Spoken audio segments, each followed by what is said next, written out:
வணக்கம். இலங்கையின் ஆய்வுச் செய்திகளுக்காக நான் ஹரிணி. உள்ளூராட்சி சபை தேர்தல்கள் நடக்கவுள்ள நிலையில் மக்களின் ஆதரவை பெற அனைத்து கட்சியினருக்கும் புதிதாக கருத்துக்களை கூற தொடங்கியுள்ளனர். சிலர் வழமைக்கு மாறாகவும் பேச தொடங்கியுள்ளனர். படலந்த வதை முகாம் தொடர்பில் விசாரணைகள் நடத்துவதை போன்று யாழ் நூலகம் எரிக்கப்பட்டமை தொடர்பிலும் குழுவை அமைத்து விசாரணைகளை நடத்த நடவடிக்கை எடுக்க வேண்டும் என்று தேசிய மக்கள் சக்தியின் யாழ் மாவட்ட நாடாளுமன்ற உறுப்பினர் இளங்குமரன் தெரிவித்துள்ளார். அவர் மேலும் தெரிவித்த போது, வடக்கு மாகாணம் என்பது கல்வியில் தலை சிறந்து விளங்குகின்றது. இந்த நிலையில் ஜனாதிபதியினால் வரவு செலவு திட்டத்தில் யாழ் நூலகத்திற்கு 100 மில்லியன் ரூபாவை ஒதுக்கியமைக்காக நன்றிகளை கூறிக்கொள்கின்றேன். சந்தடி சாக்கில் ஜனாதிபதி யாழ்ப்பாணத்திற்கு நிதி ஒதுக்கீடு செய்ததை இப்படி சுட்டிக்காட்டியுள்ளார். வேறு என்ன சொல்கிறார் இந்த நாடாளுமன்ற உறுப்பினர்? எமது நாட்டில் 30 வருடங்களாக நிலவிய யுத்தத்திற்கு மூல காரணமாக யாழ் நூலக எரிப்பு உள்ளது. இப்போது படலந்த வதை முகாம் தொடர்பில் பேசுகின்றனர். இங்கு தமிழ் சிங்கள இளைஞர்களின் இறப்புக்கு காரணமானவர்களை அன்றைய காலத்தில் கல்வி அமைச்சராக இருந்தபோது எமது யாழ் நூலகத்தையும் தமிழர்களின் உறவுகணைகளையும் எரித்து நாசமாக்கினார்கள். இதற்கான விசாரணையும் தேவையாகும். இதனால் படலந்த வதை முகாம் போன்று யாழ் நூலகத்தை எரித்தமை தொடர்பில் விசாரணை குழுவை அமைத்து நீதியை தமிழ் மக்களுக்கும் சிங்கள மக்களுக்கும் பெற்றுக் கொடுக்க வேண்டும் என்று இந்த சபையில் கேட்டுக்கொள்கிறேன் என தெரிவித்துள்ளார். அவரை ஆளுங்கட்சி உறுப்பினர். அதனால் அரசாங்கத்திடம் கூறி அவரே ஒரு விசாரணை குழுவை அமைப்பதற்கான ஏற்பாடுகளை செய்ய முடியும். அதை விட்டுவிட்டு சும்மா பொது வழியில் வேண்டுகோள் விடுப்பது எந்த விதத்தில் உதவ போகிறது? நடைபெறவுள்ள உள்ளூராட்சி மன்ற தேர்தலில் ஒவ்வொரு சபைகளிலும் அதிகளவான ஆசனங்களை பெற்றுக்கொள்வதே எமது முயற்சியாக இருக்க வேண்டும் என தெரிவித்துள்ள ஈழ மக்கள் ஜனநாயக கட்சியின் செயலாளர் நாயகம் டக்ளஸ் தேவானந்தா, கால சூழலுக்கு ஏற்ப அரசியல் களமும் அதற்கான முடிவுகளும் இருப்பதும் அவசியம் என்றும் தெரிவித்துள்ளார். நடைபெறவுள்ள உள்ளூராட்சி மன்ற தேர்தல் EPDPயின் வெற்றிக்கான பொறிமுறைகள் குறித்து கட்சியின் செயலாளர் நாயகம் டக்ளஸ் தேவானந்தா தலைமையில் கட்சியின் தலைமை காரியாலயம் ஸ்ரீதரில் விசேட கலந்துரையாடல் இன்றைய தினம் நடைபெற்றது. யாழ் மாவட்டத்தில் உள்ள 17 உள்ளூராட்சி மன்றங்களுக்கான வேட்பாளர்களுள் ஒரு பகுதியினர் கட்சியின் யாழ் மாவட்ட அமைப்பாளர் மற்றும் முக்கியஸ்தர்கள் செயற்பாட்டாளர்கள் பிரசன்னத்துடன் குறித்த கலந்துரையாடல் இடம்பெற்றது. இதன்போது குறிப்பாக யாழ்ப்பாணம் மாவட்டத்தின் உள்ளூராட்சி மன்றங்களின் தேர்தல்கள் பிரச்சார அரசியல் செயற்பாடுகள் குறித்து விரிவாக ஆராயப்பட்டது. அங்கு உரையாற்றிய டக்ளஸ் தேவானந்தா, கடந்த எமது ஆட்சியில் வாயை வயிற்றை கட்டி சேமித்த பணத்தையே தற்போதைய ஆட்சியாளர்களினால் தங்களின் பொருளாதார மீட்சிக்காக காட்சிப்படுத்தப்படுகிறது என்று தெரிவித்தார். யாருடைய வாயையும் வயிற்றையும் கட்டினார்கள் என்பதை அவர் தெரிவிக்கவில்லை. டக்ளஸ் தேவானந்தா அமைச்சராக இருந்த அரசாங்கங்கள் ஊழல் செய்தன, வீண் செலவு செய்தன என்பது தற்போதைய அரசாங்கம் குற்றம் சுமத்துகிறது. ஆனால் இவரோ கடந்த கால அரசாங்கங்கள் வாயை வயிற்று கட்டி பணத்தை சேமிப்பதாக கூறுகிறார். இதில் எங்கேயோ இடிக்கிறதே. தேவானந்தா மேலும் கூறிய போது, கடந்த தேர்தலில் கொடுத்த வாக்குறுதிகள் எதையும் நிறைவேற்ற முடியாத ஆட்சியாளர்கள் மேலும் புழுகு மூட்டைகளுடன் உள்ளூராட்சி தேர்தலுக்கு தயாராகி வருவதாகவும் தெரிவித்தார்.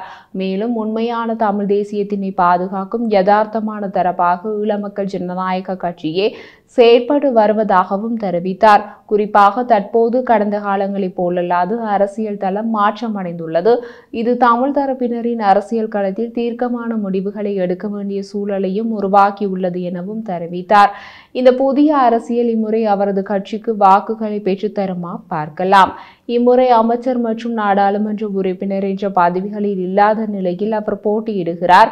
இலங்கை தமிழரசு கட்சியின் நாடாளுமன்ற உறுப்பினர் சாணக்கியன் உள்ளூராட்சி தேர்தல் வாக்குகளுக்காக தலைவர் பிரபாகரனின் பெயரையும் ஊரையும் நாடாளுமன்றில் உச்சரிக்கும் அளவிற்கு ஆளும் தரப்பினர் வந்துள்ளமையை நாங்கள் வாழ்த்துகின்றோம் என தெரிவித்துள்ளார்.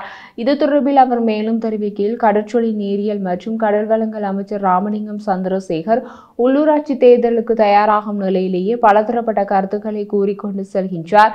ஏனெனில் தேர்தலில் ஜெயிக்க வேண்டும் என்பதற்காக தலைவர் பிரபாகரனை பற்றியும் அவரது ஊர் பற்றியும் கதைப்பதை நாங்கள் வாழ்த்துகின்றோம். ஆனால் வாயால் மட்டும்தான் வட மாகாணத்திற்கும் மற்றும் கிழக்கு மாகாணத்திற்கும் உம்முடைய செயற்பாடுகள் பேச்சு அளவில் இருக்கின்றதே தவிர 6 மாத ஆட்சி காலத்தில் எதுவும் நடக்கவில்லை என்று அவர் கடுமையாக விமர்சித்துள்ளார். நாடாளுமன்ற உறுப்பினர் கஜேந்திரகுமார் பொன்னம்பலம் கடந்த கால ஆட்சியாளர்களைப் போலல்லாது பொதுமக்களின் பிரச்சினைகளை அனுர அரசு கண்டுகொள்ளவில்லை என தெரிவித்துள்ளார். மேலும் த பினான்ஸ் என்ற நிதி நிறுவனத்தில் பணத்தை வைப்பிலிட்ட மக்களுக்கு உரிய தீர்வு வழங்கப்பட வேண்டும் என நாடாளுமன்ற உறுப்பினர் கஜேந்திரகுமார் பொன்னம்பலம் வலியுறுத்தியுள்ளார். மூடப்பட்ட த பினான்ஸ் நிறுவனத்தில் பணத்தை வைப்பிலிட்ட மக்களுக்கு இதுவரையில் தீர்வு வழங்கப்படவில்லை என சுட்டிக்காட்டியுள்ளார். குறித்த நிறுவனம் மூடப்படுவதற்கு 2 வாரங்களுக்கு முன்னரும் அந்த நிறுவனத்தினால் சுமார் 1000 மில்லியன் ரூபாய் நிதி திரட்டப்பட்டதாக அவர் குறிப்பிட்டுள்ளார். அத்துடன் த பினான்ஸ் நிறுவனத்தின் சொத்துக்களை ஏலத்தில் விற்பனை செய்வதற்கு நீதிமன்றம் அனுமதி வழங்கியுள்ள நிலையில் தற்போதைய மதிப்பீட்டை விடவும் குறைந்த அளவில் அவை விற்பனை செய்யப்படுவதாக அந்த மக்களுக்கு சந்தேகம் நிலவுகிறது எனவும் கஜேந்திரகுமார் பொன்னம்பலம் தெரிவித்துள்ளார். நாடாளுமன்ற உறுப்பினர் வைத்தியர் ராமநாதன் அர்ஜுனா உள்ளூராட்சி சபை தேர்தலில் தான் நிராகரிக்கப்பட்டமை தொடர்பில் பல கருத்துக்களை கூறியுள்ளார்.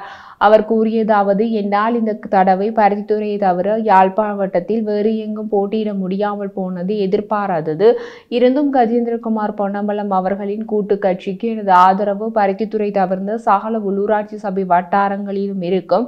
இந்த முடிவு நான் எடுத்ததற்குரிய காரணம் இலங்கை அரசியலில் தசாப்தங்களாக தமிழருக்காக கடைசி வரை ஒலித்துக் கொண்டிருக்கும் ஒரு தமிழ் தேசிய குரல் கஜேந்திரகுமார் பொன்னம்பலம் மட்டுமே. தையிட்டு விடயத்தில் எனக்கும் கௌரவ நாடாளுமன்ற உறுப்பினர் கஜேந்திரகுமார் பொன்னம்பலம் அவர்களுக்கும் இடையே கருத்து வேற்றுமை இருந்தாலும் தமிழ் மக்களுக்கான எதிர்காலத்திற்காக கஜேந்திரகுமார் பொன்னம்பலம் போன்ற ஆளுமைகளுடன் தனித்தனி கட்சிகளாகவும் ஒரே கொள்கையாகவும் பயணிப்பதில் நான் மிகவும் பெருமைப்படுகிறேன். நானோ கஜேந்திரகுமார் அண்ணாவோ பிழையான முடிவுகளை எடுக்கும் பட்சத்தில் அது யாரையும் பாதிக்க கூடாது என்பதற்காக ஒன்றாக பயணிக்காவிடிலும் இந்த தேசிய மக்கள் விடயத்தில் பாரம்பரிய தமிழ் அரசியல்வாதிகளுடன் தமிழர் உரிமை பாதுகாப்பதற்காக ஒன்றாக இருப்பதில் நான் மிகவும் சந்தோஷம் அடைகிறேன். ஒருவேளை நான் சகல உள்ளூராட்சி சபை தேர்தல் தொகுதிகளிலும் போட்டியிடும் சந்தர்ப்பம் ஏற்பட்டால் வழக்குகள் எங்களுக்கு சாதகமாக வந்தால் நாங்கள் ஒன்றாக ஆனால் இருவேறு கட்சிகளாக தமிழ் மக்களுக்காக ஒற்றுமையுடன் பயணிப்பதை நான் எதிர்பார்க்கிறேன். அத்தோடு ஆட்சி அமைக்கும் போது எப்போதும் கஜேந்திரகுமார் பொன்னம்பலம் அவர்களின் அகில இலங்கை தமிழ் காங்கிரஸ் கட்சியுடன் சேர்ந்தே பயணிப்பேன். இது தமிழ் மக்களின் எதிர்காலத்திற்காக எடுக்கப்பட்ட முடிவு. என் தனிப்பட்ட சொந்த விருப்பங்கள் என்று எதுவும் இல்லை.